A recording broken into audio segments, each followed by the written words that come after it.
Episode 87, Geoengineering, Climate Solution, or Secret Weather Warfare. Welcome back to the Conspiracy Theory Analyst. I'm Robin. In 1996, United States Air Force research paper made a remarkable claim. By 2025, the paper stated, U.S. aerospace forces could own the weather. The document, titled Weather as a Force Multiplier, Owning the Weather in 2025, described weather modification as a force multiplier with tremendous power that could be exploited across the full spectrum of war-fighting environments, from enhancing friendly operations to disrupting those of the enemy via small-scale tailoring of natural weather patterns. That document is real. It was written by U.S. Air Force researchers, and it was published in 1996. Tonight, we examine geoengineering, the deliberate large-scale manipulation of Earth's climate and weather systems. We will look at what is confirmed, what is classified, what is being done openly, and what the conspiracy theories claim is being done in secret. Detailed explanation: geoengineering is not a fringe concept. It is an active field of scientific research discussed at the highest levels of climate policy, funded by governments and private institutions, and increasingly urgent as the climate crisis accelerates.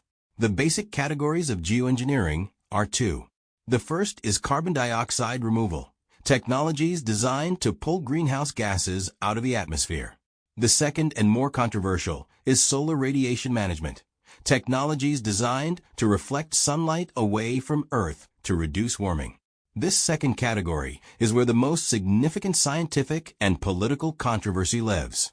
The most discussed solar radiation management approach is stratospheric aerosol injection, releasing particles into the upper atmosphere to scatter incoming sunlight, mimicking the cooling effect of a major volcanic eruption. A startup company called Make Sunsets was already doing this commercially by 2025, releasing balloons filled with sulfur dioxide into the stratosphere and selling cooling credits to customers. As of May 2025, the EPA was reviewing its authority to halt or regulate this activity. The U.S. government's own Weather Modification Program database, maintained by NOAA, contained 1,084 reports as of February 2025. However, a Government Accountability Office report found that the forms for submitting these reports had remained virtually unchanged since 1974, that submissions contained errors and missing information, and that NOAA officials made no effort to seek out unreported experiments. In other words, the reporting system designed to track what is being done to the atmosphere is, by official assessment, inadequate and incomplete. Cloud seeding, the original weather modification technology, using silver iodide to encourage precipitation from existing clouds, is openly practiced by governments across the world, including China, the United Arab Emirates, and multiple U.S. states. The Texas Weather Modification Act, discussed in an earlier episode, has been on the books since 1967. Core elements of the concern: the first element is the documented history of weather warfare. Operation Popeye is not a conspiracy theory. It was a classified U.S. military program conducted during the Vietnam War, in which cloud seeding was used operationally to extend the monsoon season over the Ho Chi Minh Trail and disrupt North Vietnamese supply lines. The program was classified until 1971, when it was revealed by investigative journalism. The United Nations responded by drafting the 1976 Environmental Modification Convention, which prohibits military or hostile use of environmental modification techniques. Several countries, including the United States, ratified this treaty. Several others did not. The second element is the CIA documents. Declassified CIA documents from 1965, resurfaced in early 2026, reveal internal discussions about weather modification programs and their potential use as weapons of war.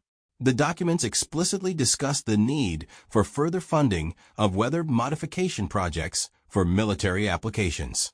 While these documents date from 60 years ago, they demonstrate that the U.S. government has actively studied and funded weather modification as a military capability. The third element is HARP. The High Frequency Active Auroral Research Program is a real facility operated in Alaska by the U.S. Air Force, Navy, and the University of Alaska. It uses high-frequency radio waves to study the ionosphere.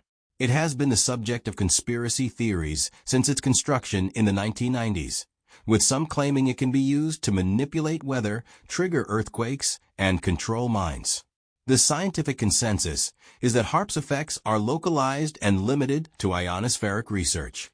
However, the existence of the facility, its military funding, and its highly technical nature have made it a persistent focus of weather warfare theories. The fourth element is the accountability gap. The GAO report confirming that NOAA's weather modification tracking is inadequate, combined with the EPA's acknowledgement that private companies are already conducting stratospheric aerosol injection with no effective regulatory oversight, means that what is actually happening in the atmosphere is not fully known to any public authority. In that gap between what is being reported and what may be occurring, the conspiracy theories find their footing. Evidence for and against the evidence that weather modification technology is real, operational, and has been used militarily is not disputed. It is documented history. Cloud seeding is in active use around the world. Operation Popeye happened. The 1996 Air Force paper proposing weather dominance is real. The CIA documents are declassified and available. Private companies are currently releasing materials into the stratosphere for commercial purposes with minimal regulatory oversight. The evidence for a current, secret, coordinated program of weather warfare against civilian populations, the strongest version of the conspiracy theory, is not established by any verified, peer-reviewed, or independently confirmed source. The claims that specific extreme weather events, including the 2025 Texas floods, were deliberately engineered have been examined by atmospheric scientists and consistently found to be unsupported by the physical evidence. The American Meteorological Society has acknowledged that the unintended consequences of cloud seeding have not been clearly shown or ruled out, meaning that the science itself acknowledges genuine uncertainty about the downstream effects of operational weather modification. Arguments in favor believers argue that the gap between what is confirmed, cloud seeding, Operation Popeye, the 1996 Air Force paper, the CIA documents, HAARP, and the official position that nothing concerning is currently happening is too large to accept on faith.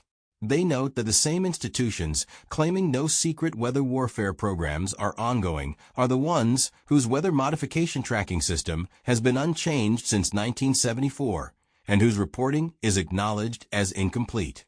They argue that a program as politically explosive as covert weather warfare would be exactly the kind of capability that would be classified, denied, and hidden within conventional research budgets. They also point to the geopolitical context. China has the world's largest acknowledged weather modification program, spending billions on cloud seeding operations annually. In an environment where near-peer competitors are openly investing in weather modification at scale, the idea that the United States is not doing the same, including for military purposes, requires either extraordinary restraint or a trust in official denials that the documented history does not support. Arguments against atmospheric scientists argue that the gap between cloud seeding, which can encourage modest additional precipitation from existing clouds in localized areas, and the kind of precision weather warfare described in conspiracy theories is enormous. Engineering a specific flood, drought, or storm with sufficient control and predictability to constitute a weapon requires a level of atmospheric mastery that current technology does not possess. The atmosphere is a chaotic system. Predictions beyond a few days are imprecise even with the most advanced models. The idea of deploying weather as a controllable weapon against specific targets with predictable outcomes is not consistent with what atmospheric science currently understands. They also note that the most dramatic conspiracy claims that governments are deliberately causing floods and wildfires against their own populations or foreign adversaries would require operational security that no known program has maintained. The Texas flood conspiracy, as discussed in episode 58, was directly addressed by meteorologists who confirmed the event was consistent with entirely natural meteorological processes. Public opinion and broader impact geoengineering is one of the fastest growing areas of scientific and political controversy in 2026. The convergence of an accelerating climate crisis, private companies already conducting stratospheric experiments with minimal oversight, inadequate regulatory frameworks, and a documented history of weather modification for military purposes has created a genuinely complicated information environment. In 2026, the Weather Research and Forecasting Innovation Reauthorization Act is being considered by Congress, reflecting the government's recognition that its existing frameworks for tracking and regulating weather modification are inadequate. This is not a fringe concern. It is a policy debate being conducted at the highest levels of government. Conclusion: is geoengineering a climate solution or secret weather warfare? The honest answer in 2026 is that it is both and neither, depending on who is doing it and for what purpose. The technology is real. Its military applications have been demonstrated historically. Private companies are already conducting stratospheric experiments commercially. The regulatory frameworks are inadequate, and what is actually happening in the atmosphere is not fully known to any public authority. For believers in the most extreme version of the theory, the documented history of weather warfare, the CIA documents, and the accountability gap are enough to support the conclusion that something significant is being concealed. For atmospheric scientists, the gap between cloud seeding and the precise weather weaponization described in conspiracy theories remains too large to bridge with current technology. What is certain is this: governments have modified weather as a weapon before. Private companies are modifying the stratosphere now, and no one is quite sure who is tracking any of it. This is the Conspiracy Theory Analyst. I'm Robin. If tonight's episode made you think, please rate and follow on Spotify. Tomorrow on the Conspiracy Theory Analyst, the Zodiac Killer. Was the case deliberately left unsolved? That's next.